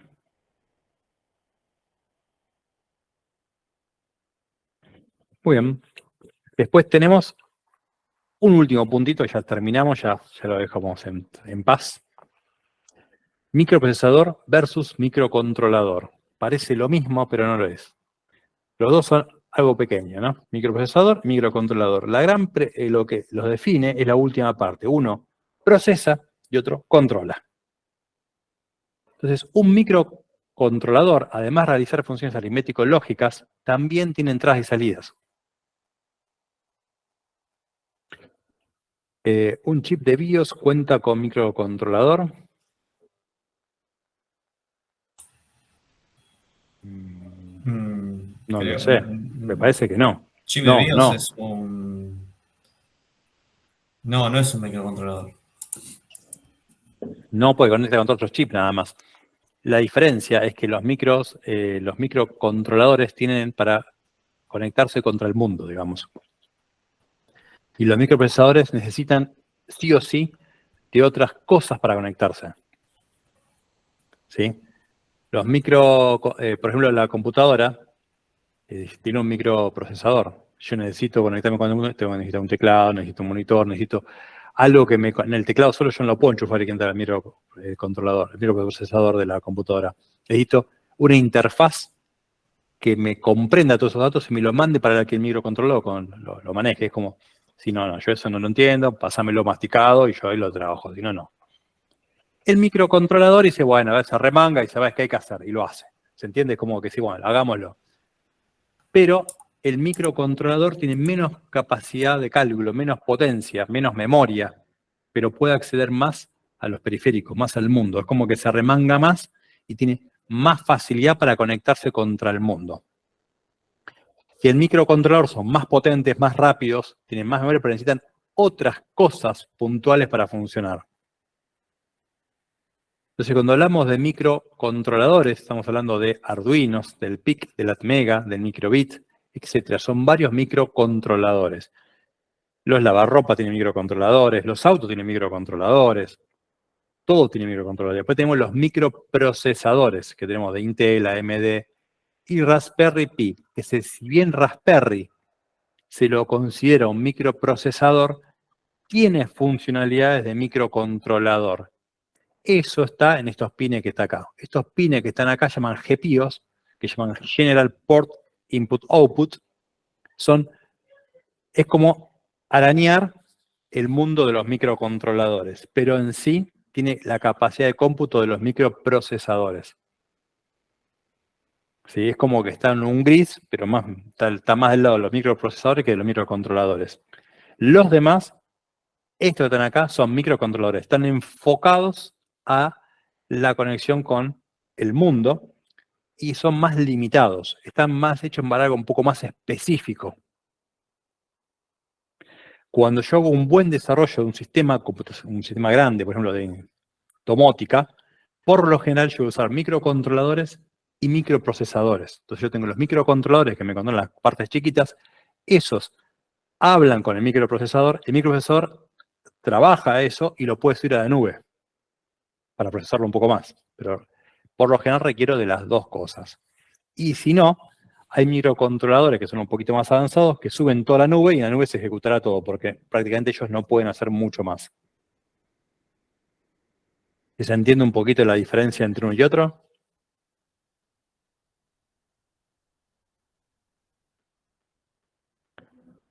Perfecto. Y bueno, referencias. Y terminamos acá con el meme final, ¿no? Se me pregunta quién es el responsable de la pantalla azul. Todos apuntan, nadie sabe. Nadie se hace responsable. Nadie se hace responsable. A uno fue. No me recargue de traumas, profe. Estoy teniendo pantallas azules esta última semana. ¿Cómo, perdón? Dijo que voy teniendo pantallazos azules. Vivo teniendo pantallazos azules. Sí, no, se pasa. Y bueno, ahí tenés, viste, como todos apuntan, tenés que empezar a ver qué es lo que pasó. No es tan fácil a veces. No, ni idea de lo que pasó. O sea, estuve tocando un rato y de golpe está andando bien ahora. Está funcionando. Sí, bueno. Eso pasa, nadie sabe bien qué es lo que fue. Pero bueno. ¿Dudas? ¿Consultas? ¿Quieren que repasemos algún tema en particular?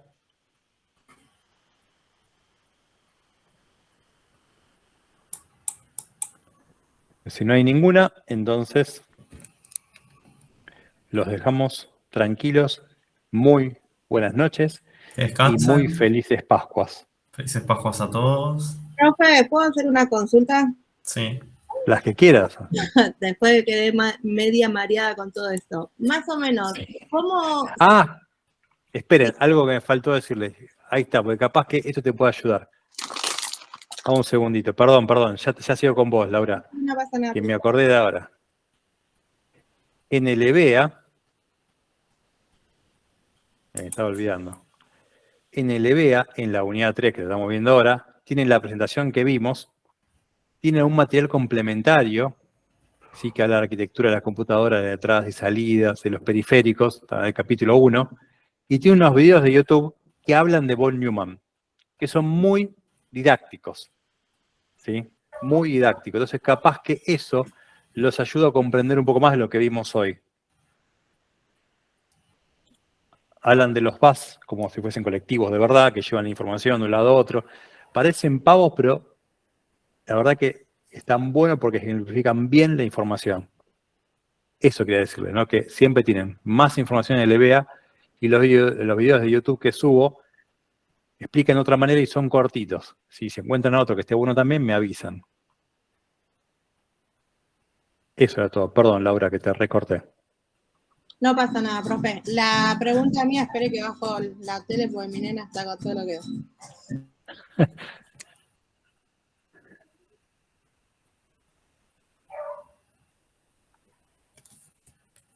Ahí está, profe. La consulta mía era por el tema del parcial. Sí. Esta materia para mí es nueva, es como que estoy entrando un poco en todo lo que es fundamento de electrónica y mi duda es cómo va a ser el parcial, qué es lo que entra, cómo es. Eso lo hablamos un poquito en la primera clase. El Sí. parcial va a ser a través del EBEA. Sí, Es un ejercicios. Va a haber ejercicios de la unidad 1, sí, de la unidad 2 sí, y de la unidad 4. ok, Por el momento no estamos tomando nada de la unidad 3, que es esta que vimos hoy. ok, profe. Listo, para apuntalar mejor los puntos y bueno, ir practicando un poquito de todo. La más importante es la unidad 4, la que vamos a empezar a ver la semana que viene. Ok, listo. Vengan bien despiertos, porque el que no vio nunca nada de electricidad y electrónica es un bombazo. Sí, Vamos a tener 3 clases de la unidad 4. 3 clases, listo, profe. Las primeras 2 terminan así. Yo ya estoy así, profe, ya estoy media como mareada. Ya me estoy agarrando la cabeza de antemano, pero bueno. Vamos. No, pero esto, con tranquilidad, mirá los videos de YouTube. Sí, Sí, estoy miralo mirando con- igual todo lo del EBEA, todo lo que cargaron en la plataforma de EBEA y los videos están bien explicados, se entienden bastante. Bueno, sí, si encuentran otro que esté bueno, pásenmelo, porque he subido algunos que me han pasado, lo dicen, miren, profesor, encontré este y está bueno y lo subo. Porque siempre le voy a sumar, ¿no? Para las próximas cátedras. Tal cual. Bueno, profe, listo, esa era mi consulta. Muchas gracias. Muy bien. Buenas noches. Buenas Chao, noches. buenas noches y muy felices Pascuas. Igualmente, hasta luego. Hasta luego.